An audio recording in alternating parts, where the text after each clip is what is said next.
Pada kali ini kita akan membahas sejarah. Sejarah masuk dibahas adalah sejarah perjuangan Islam dan sejarah perjuangan HMI. Sejarah berasal dari bahasa Arab sajaratun yang artinya pohon. Nah, pohon ini mereka mengartikan sebagai silsilah atau asal usul. Kemudian menurut KBBI, sejarah adalah rangkaian-rangkaian peristiwa, kejadian-kejadian yang benar-benar terjadi di masa lampau dan memiliki bukti gitu, seperti peninggalan-peninggalannya. Kemudian kita masuk ke sejarah pra-Islam. Sebelum Nabi Muhammad atau Islam muncul, bangsa Arab itu dikenal dengan sebutan bangsa jahiliyah atau masyarakat jahiliyah. Mengapa disebut masyarakat jahiliyah? Karena krisis moral yang ada di sana itu sangat rendah. Kita ambil contoh, mereka di sana masih menyembah berhala gitu, mengagung-agungkan dewa. Nah, yang kedua, ketika mereka mempunyai anak perempuan, itu akan langsung dibunuh hidup-hidup. Mengapa? Karena mereka menganggap anak perempuan akan membawa sial bagi kehidupan mereka ke depannya. Kemudian yang ketiga adalah perbudakan. Nah, perbudakan di bangsa Arab itu sungguh tidak manusiawi, dicambuk, dijemur segala macam. Karena permasalahan-permasalahan itulah Islam muncul di Arab. Kita mengenal sosok Nabi Muhammad SAW. Itu ia lahir 12 Rabiul Awal tahun Gajah. Nah, Nabi Muhammad sejak lahir itu sudah yatim karena ayahnya Abdullah meninggal dunia, dan ia diurus oleh ibunya Aminah. Kemudian tak lama pun ibunya meninggal di usianya yang ke-6 tahun, dan dia diasuh oleh kakeknya. Tak lama pun kakeknya meninggal 2 tahun setelah itu, dan akhirnya Nabi Muhammad diasuh oleh pamannya. Nah, pada saat kecil itu, ketika itu Nabi Muhammad mengembala, dan banyak peran dari Nabi Muhammad itu terhadap masyarakat sekelilingnya.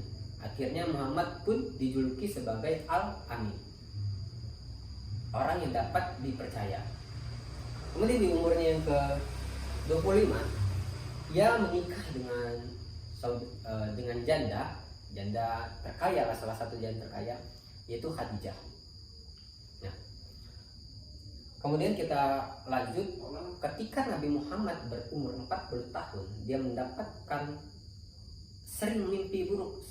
sering mendapatkan mimpi dari malaikat Jibril. Akhirnya dia merenungkan dirinya ke Gua Hiro.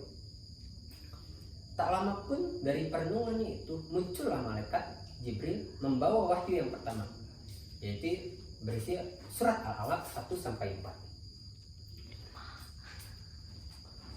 1-5, maaf. Kemudian dari itu Nabi Muhammad masih belum melaksanakan dakwahnya. Akhirnya turunlah surat atau wahyu yang kedua, yaitu surat Al-Mudassir 1-7. Al-Mudassir adalah berisi tentang orang-orang yang berselimut, karena Nabi Muhammad dulunya menggigil karena ketakutan dengan wahyu pertama. Akhirnya ketika datangnya wahyu kedua, ini dia sudah mulai mensiarkan agama Islam. Pada fase pertama ini, fase Mekah ini, dia mensiarkan secara sembunyi-sembunyi atau tertutup. Yang diajarkan adalah tauhid kepada Allah dan perbaikan akidah. Karena pada saat zaman dia masih banyak orang-orang yang jahiliyah seperti itu. Kemudian tak lama pun Nabi Muhammad secara terang-terangan, dan akhirnya selama 13 tahun Nabi Muhammad berdakwah di Mekah, ia diusir oleh bangsa Quraisy. Dan Nabi Muhammad hijrah ke Madinah. 10 tahun Nabi Muhammad hijrah berdakwah di sana. Ternyata masyarakat sana menerima dakwahnya, dan akhirnya peradaban di sana pun semakin maju dan berkembang, sehingga nama Madinah yang dulunya Yasrib diubah menjadi Madinah. Bahkan ada yang namanya Piagam Madinah, seperti itu. Kemudian kecemburuan atau iri bangsa Quraisy terhadap kemajuan dan keberkembangan bangsa Madinah tersebut menyebabkan mereka memusuhi atau memerangi umat muslim. Nah, perang pertama adalah perang Badar. Dan alhamdulillah pada waktu itu dimenangkan oleh umat muslim. Kemudian ada perang berikutnya, perang Uhud dan perang Khandaq dan seterusnya. Nah, tak lama kemudian pun Nabi Muhammad meninggal dunia. Akhirnya masyarakat pada saat itu, masyarakat Madinah masih bingung. Perselisihan pun terjadi antara kaum Ansar dan kaum Muhajirin, karena siapa yang akan menggantikan Nabi Muhammad? Bagaimana perkembangan dan kemajuan umat Islam yang akan datang ketika tidak ada pemimpin lagi? Oleh sebab itu terjadilah perselisihan, sehingga ada tunjuk-menunjuk antara Abu Bakar dan Umar. Pada akhirnya Abu Bakar pun terpilih sebagai khalifah pertama pada saat itu. Kemudian apa yang dilakukan oleh khalifah pertama Abu Bakar? Ia memperbaiki internal, masalah-masalah internal seperti itu. Contoh, banyak yang tidak mau bayar zakat seperti itu, dan melawan kemurtatan, melawan nabi palsu. Yang paling parah adalah perang Yamamah, karena itu menewaskan 70 penghafal Al-Quran. Sehingga pada saat itu pun Abu Bakar dan Umar merencanakan sebuah untuk mengumpulkan orang-orang yang hafal Al-Quran dan ditulis dalam sebuah kertas gitu. Akhirnya dibentuklah sebuah panitia kecil untuk mengumpulkan. Kemudian mau wafatnya Abu Bakar, ia menunjuk saudara Umar bin Khattab untuk melanjutkan estafet perjuangan. Khalifah kedua ini Umar, dia masih melanjutkan perjuangan untuk mengumpulkan dan menulis, dan itu ketika sudah terkumpul diletakkan di rumah Fatimah.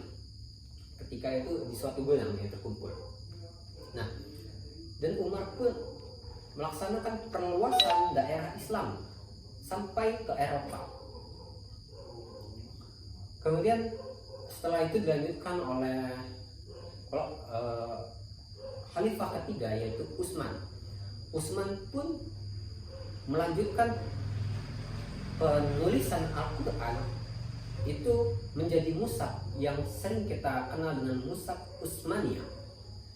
Nah, untuk perluasan daerah kekuasaan, Utsman ini memperluas ke arah bagian bawah, yaitu Asia. Nah, kemudian selanjutnya dilanjutkan perjuangan ke Khalifah Ali bin Abi Thalib. Khalifah bin Abi Thalib ini karena keluasan yang terlalu banyak, daerah kekuasaan yang dikuasai oleh Islam, dan kekuatan politik saat itu tidak stabil karena ketidaktegasan Ali pada saat itu, sehingga memunculkan perpecahan sampai akhirnya Islam pun kacau balau pada saat itu.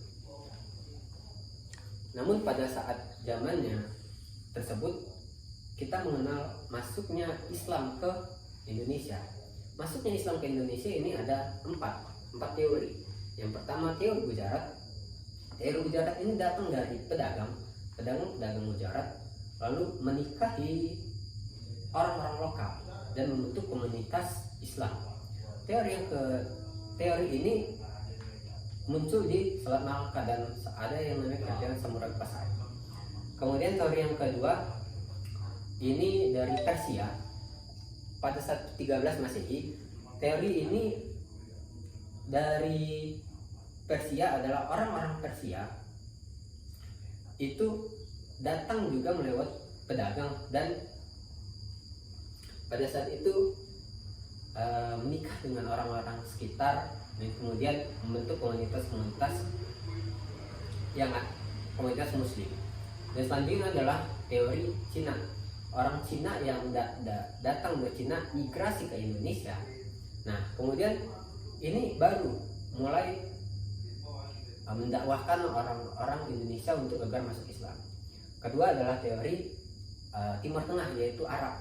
Nah, ini abad ke-7 Masehi. Nah, pada saat ini pun melalui pada zaman itu, zaman Utsman itu, karena Utsman perluasan daerah ke bawah, maka pada saat itu dari Arab itu mulailah masuk ke Indonesia.